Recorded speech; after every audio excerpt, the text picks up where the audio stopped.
how every Premier League team got their nickname, and the ones that didn't stick. In today's video, we will talk about how each Premier League clubs got their names, so stay tuned and watch this video to the end because you can't afford to miss out on interesting story. Hi there.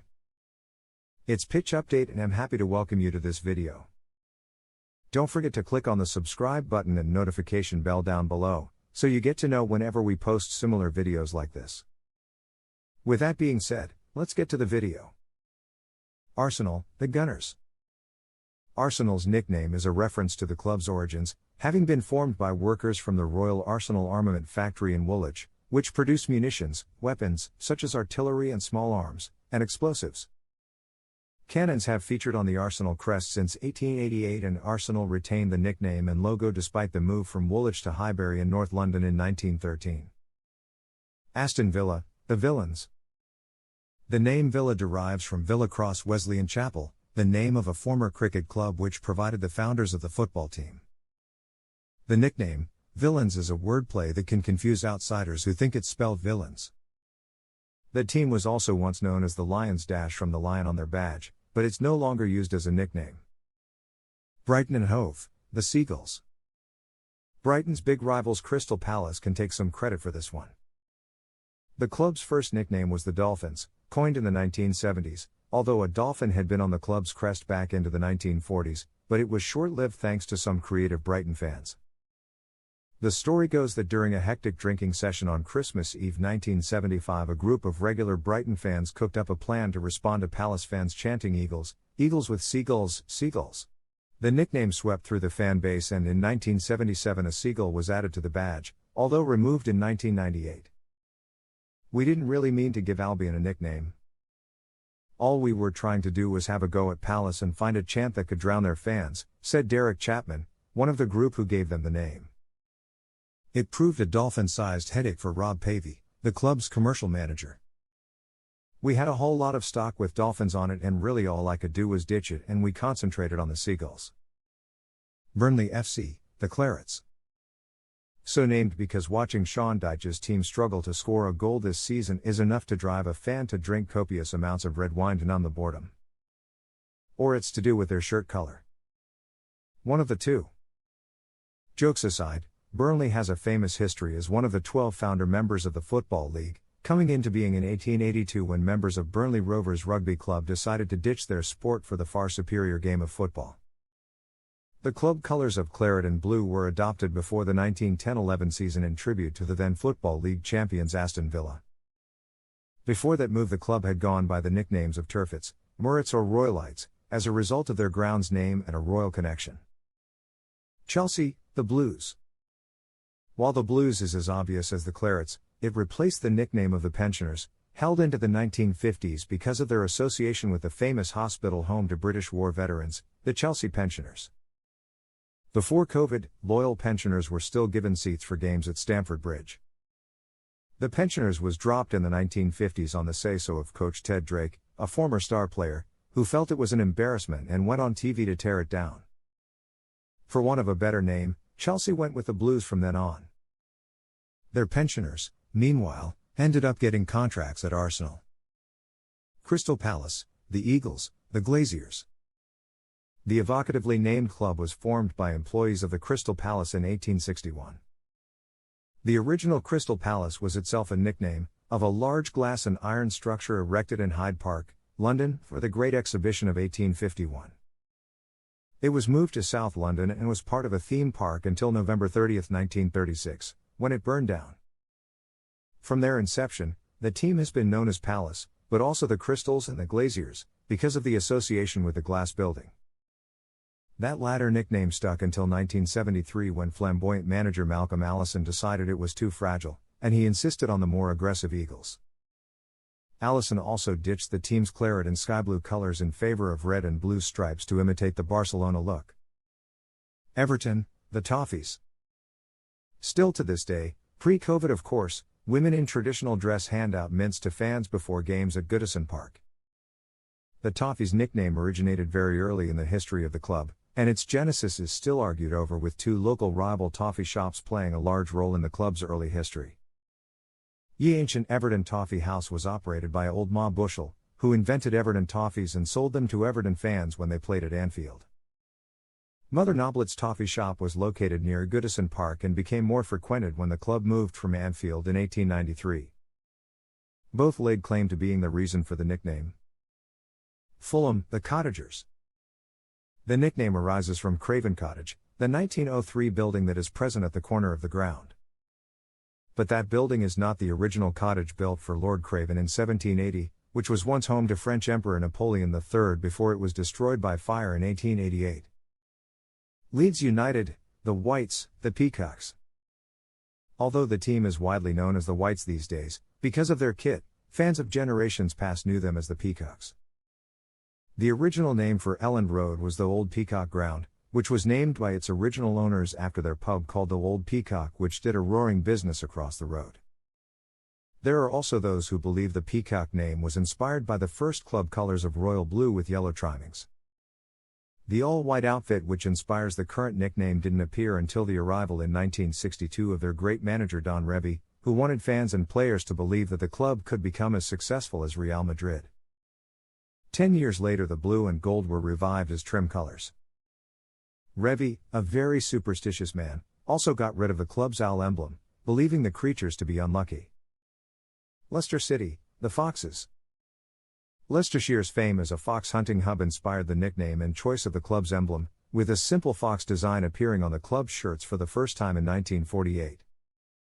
The county is the birthplace of fox hunting, with Hugo Meynell establishing his pack of hounds there in the 18th century, and Leicestershire has hosted some of the most famous fox hunts in the UK. The name is everywhere in Leicestershire, from the village of Foxton to a multitude of pubs, such as the Fox and Hounds, carrying the Fox's name. Liverpool, the Reds. While there is nothing intriguing about the nickname that pays tribute to their shirt colour, there is when it comes to Liverpool's badge, which features the liverbird. The liverbird is a mythical creature, an imaginary cross between an eagle and a cormorant, and was used as the seal of the city from well before the formation of the football club in 1892. The most famous section of the club's fans, and at times the club itself, is referred to as the Kop. It gained the name from a battlefield in South Africa called Spion Kop, where a local regiment had suffered heavy losses during the Boer War in 1900. In 1906 the club erected a new stand made of cinder and brick, and a local sports editor, Ernest Edwards, came up with the name to honour the fallen soldiers. Manchester City, the Citizens. One of City's first nicknames, after rising from the embers of failed club Ardwick FC, was the Breweryman, thanks to the financial support poured in by a local brewery called Chester's, who leased the club's original Hyde Road ground, which was home until the move to Main Road in 1923. They also helped purchase players, and the club's headquarters was a pub called the Hyde Road Hotel, owned by Chester's, with many of the club's officials and directors involved in the brewery trade. The Citizens' nickname has evolved from the word city, but doesn't convince everyone. TalkSport ranked it the worst of all 20 Premier League nicknames, which seems to let the Blues, Reds and Clarets off easy. Most football folk call them City, but then there are lots of clubs known as City, and Man City certainly haven't made that their own, said TalkSport. It turns out their official nickname is the Citizens, which absolutely no one called them until recently. And it's still rubbish. Manchester United, the Red Devils. While neighbouring Ardwick changed their name to Manchester City, local rivals Newtown Heath decided they should too, to give the impression of being a big city club. They couldn't have imagined just how big they would both become. After the names Manchester Central and Manchester Celtic were rejected, Manchester United was adopted in April 1902, along with a change in colour. White shirts with black shorts were tried at first, then a period of all white with a large red V before the famous red shirts were adopted. Local rugby league club Salford are credited with helping United find their nickname. It's thought that the French media were so impressed by all Red Salford's performances on tour in France in 1934 they branded them Les Diables Rouges. Legendary United manager Sir Matt Busby, who had seen 8 players among 23 lives lost in the Munich air disaster in 1958, apparently liked the nickname, thinking the reference to the devil sounded intimidating. The club began officially implementing the devil logo into its merchandise, and it was added to the team's badge in 1970. Newcastle United, the Magpies. Before United was formed, Newcastle was dominated by 2 big forces and rivals, West End and East End.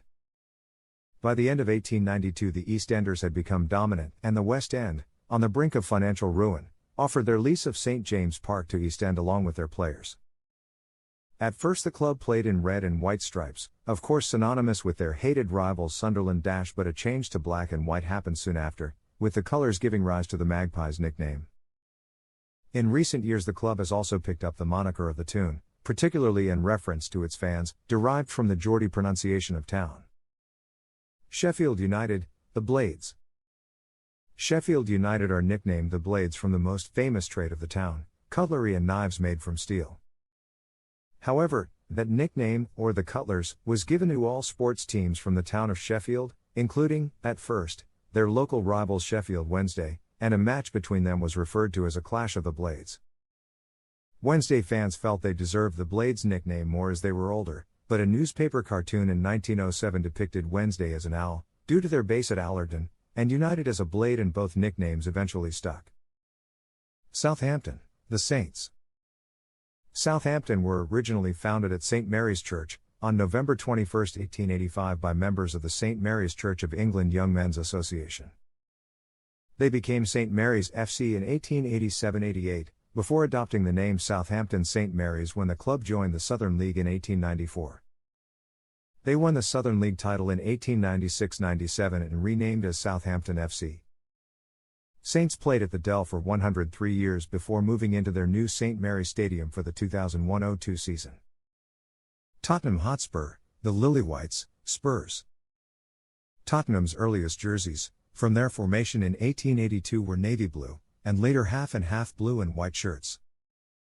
A brown striped combination, similar to Bradford City, was also used before Tottenham adopted the famous white jersey in 1898.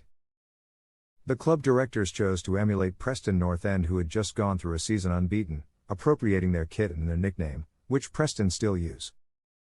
Tottenham started out as the Hotspur Football Club, formed by schoolboys from St. John's Middle Class School and Tottenham Grammar School, most of whom played for the Hotspur Cricket Club formed 2 years earlier. The clubs were named in honour of Sir Henry Percy, a 14th-century knight nicknamed Harry Hotspur for his aggressive horse-riding style. West Bromwich Albion, the Baggies, the Throstles. The club's first popular nickname was the Throstles, the Black Country word for the thrush birds that frequent the hawthorn bushes from which the club's Hawthorns ground took its name. One story goes that in the early years a thrush was kept in a wooden cage hung above the players' tunnel. Another is that a thrush was kept in a cage in the pub where the players used to change for games. Whichever is true, a replica of a large thrush was later placed on the scoreboard, and it's still there on the club's badge, a throstle on a hawthorn branch.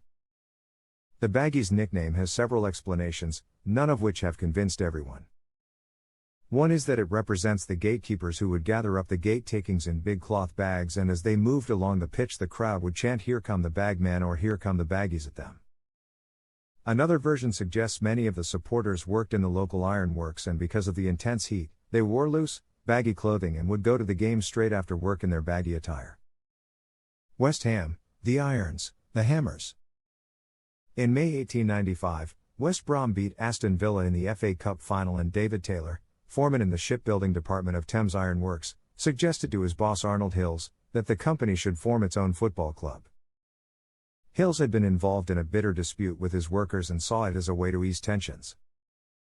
With more than 3,000 employees, it also crossed his mind that a Thames Ironworks club would also have an inbuilt fan base, along with the local dock workers and factory men.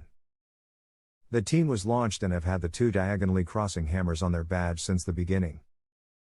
The Hammers nickname has nothing to do with the name West Ham, which they became in 1901 after being kicked out of their Canning Town home in an ownership dispute, moving to Plaistow. That's it for now. If you have any business proposal, kindly send us a message via our official email in the description of this video. Also, don't forget to click on the subscribe button and notification bell down below, so you get to know whenever we post similar videos like this. Thank you for watching, and see you in the next one.